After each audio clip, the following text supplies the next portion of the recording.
Hello, everybody. Today we are here with Andy. I met Andy actually in one of my trips in Chiang Mai, which was really nice. Andy is a dropshipper in Shopify and also tried eBay a bit. So Andy asked me on Facebook how to manage VAs and that he want to ask me some questions about VAs. So we just decided to make this video for you so anybody can learn from this video. Hey Andy, how are you? Good, mate. How are you going? Good to see you again. Hope you've been well on your travels. Very hot here in Thailand, so come on back whenever you want, man. I will. So, Yes, you can ask me actually any question that you want, and I will be really happy to answer anything. Sure. I guess the first one would be where to find a VA. So we have a kind of different requirement. We need one that speaks a specific language, so it makes it a little bit trickier. Okay. So not English speaking. Hopefully English speaking, but not native English speaking. We need them to be suitable for another language. Yeah. So you mean that your store is in another language, which is not English? Okay. Correct.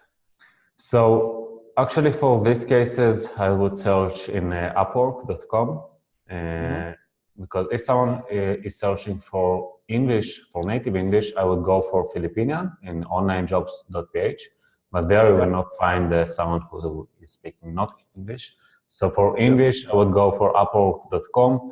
You have their specifications where you can choose the language which they know, and then you can work with them on this language, actually. Some notes about Upwork, I would go there only for someone who already did some works on Upwork. Like you have their feedbacks and you have the success rate. So I wouldn't spend my time to interview someone who don't have these parameters. I see. And how sort of, ideally I want to get somebody off a platform so I can just deal with them directly. Okay, in Upwork it's very easy. Okay. I never interviewed anybody in Upwork. I always taking the sky from them immediately. Like my first message is, okay, you look nice for me, please add me on Skype. That's all. From this moment, some of them will accept to work with you on PayPal or Payoneer or anything. Some of them will not, but usually this is the new people. If someone already has the rate on the success rate on Upwork, they don't need any more feedbacks. They prefer to keep the money of the fees for themselves, so they will work with you outside. Interesting. Good tip. And to get onto Upwork, do you have to pay a fee to start using the platform? No, Upwork is free. Oh, is it? You pay for the job only, but you can talk to them before you yes. Go ahead. They are taking really huge fees for the payments. This is why it's great to work outside of Upwork. So this is a good idea for you. Yep. Okay, I'll look into that. So we need our VAs. We might need more than what? Maybe more than two. So we've got one at the moment, but it's kind of not enough because we need to cover 20 hours of the day. So how would you sort of tackle that? Would you get 2 or 3 or just, First of all, this is amazing that you need more than one. I usually take for any job, like double. So if I need 2 VAs, I will take 4. And then I will just make a test job for all of them, and then I will fire at least one or 2. Okay. Yeah. Okay. Interesting. What's the best way to sort of teach them? Okay. So you need them for customer support only, or also for product uploading? No, just pretty much just the same kind of easy job. Just, they might ask questions, how long is my order going to be? Or how do I buy it? That's pretty much the first question. So this country is not too used to online. It's not like a USA or something. So they need a bit more support, which, can be hard. So what I would do, I would create a Sheets file, Google Sheets, with all of the possible questions by topics and the answers near the questions. I would also sort it by types of questions. For example, pre-sale, post-sale, orders, shipment, cancellations, returns. This way, the VA can go find the right category, and then they can just choose the template and send to the client. They don't need to really write something. And then it's kind of, you kind of learn from them what they need from you. So if you see that they are asking you same question again and again, you're just creating another template for them. I will also attach under this video, and I will send it to you. We have 42 pre-made responses, pre-made messages, templates, which you can use. It's actually for eBay, but I think it will also work for you in Shopify. Maybe need small adaptations. So this is what I would do. Now, this is also in another language for you. So I would write all of them in English and then just give them to translate and create another column with other language. Yes. So, I mean, customer service, I don't think is 24/7. I think it's kind of sporadic. Like it'll, somebody will ask a question, then maybe for an hour, someone won't ask a question. So it's kind of a little bit tricky. It's like, how do you sort of charge a VA or pay a VA based on that? Let's say, maybe in 8 hours, there's only 2 hours work. Would you pay them 2 hours or would you pay them 4 hours? First of all, are you sure that you really need the 24/7 support, or it can be like delayed? It's about, look, I think the sooner that somebody can catch a customer when they ask you how to buy, I think it's going to be better for conversion. If it was like 5 hours later, they might be at work and they might forget about it, or. Yeah, this is right. And also they may be very cheap, the VAs, so it will worth it. I would pay by hours. It's always better. I don't like to pay like a global salary, because this way they can be like not really give their maximum or something like this. You have some time trackers for this. If you want to record their screens, and it's a bit more expensive tool, it's called HubStuff. If you don't want to record their screens, which this is actually what I usually do, I don't record our employees' screens, only for those who are really new. So it's called the Time Clock Wizard. It's cheaper.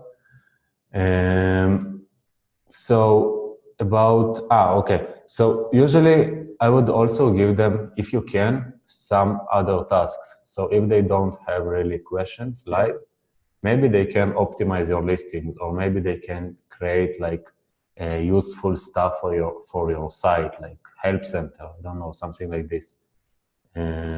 Q&A, something which can really help to the customers. Because if someone works from 3 to 4 and he has only 20 minutes of questions, you can't really pay them for only these 20 minutes. It will not work. And I guess that number will change depending, how much traffic we're driving and things like that. So makes it a little bit tricky. How do you work out pay rate? What? You mean how I pay them? How would you pay them? So if they were on Fiverr and they said, I work for $5 an hour, because you take them off the platform, would you pay them $3 or $4? Or I always decrease. If I'm taking them outside of the platform, what I usually do, I'm taking half to us, like I decrease half of the rate from what we pay and half they get. So it's fair in this way. Both of you, it's like a win-win situation. So it's amazing. Yeah. Okay. And because we'd probably need multiple around the clock or within that 20 hours, how would we sort of make sure somebody was there to answer people? So is there like an app to say where they could say, yep, I'm on at this time, I need to leave for this hour, the other guy comes on? How would you regulate? Yeah, so on the time clock wizard, you can do two important things. The first one is that I can share my screen for a second. Let me check that I don't have something secret here. No, I don't. So, can you see my screen? Sure. Good. So here you have the clock out and you have clock in.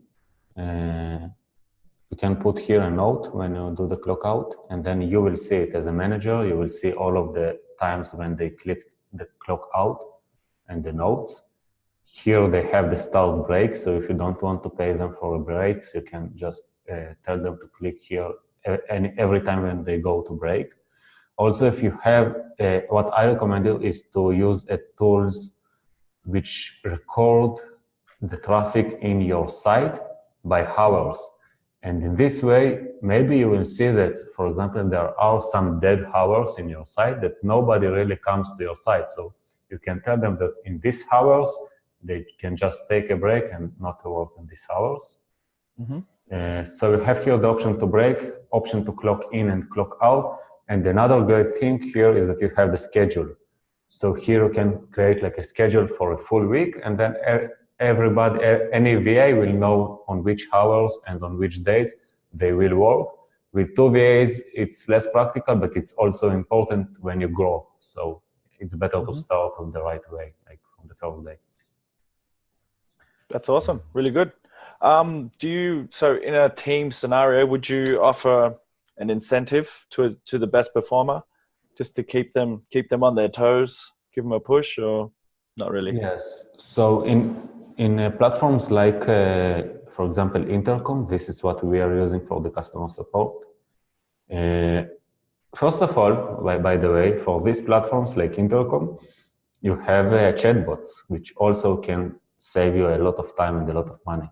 So what you can do is that on the hours when you don't have the VAs, you can put the chatbot. It works really well. About the bonuses, usually I give a bonus, but not depending on what they did. I mean, it depends on, I'm not telling them like, if you will do X, you will get Y. Only if I see that someone really worth it and really like spent from his time and did more than what I requested from them. So only in this ways, in these cases, I will pay more. Yeah. Awesome. By the way, it very depends also on the culture of the VAs, from where they come.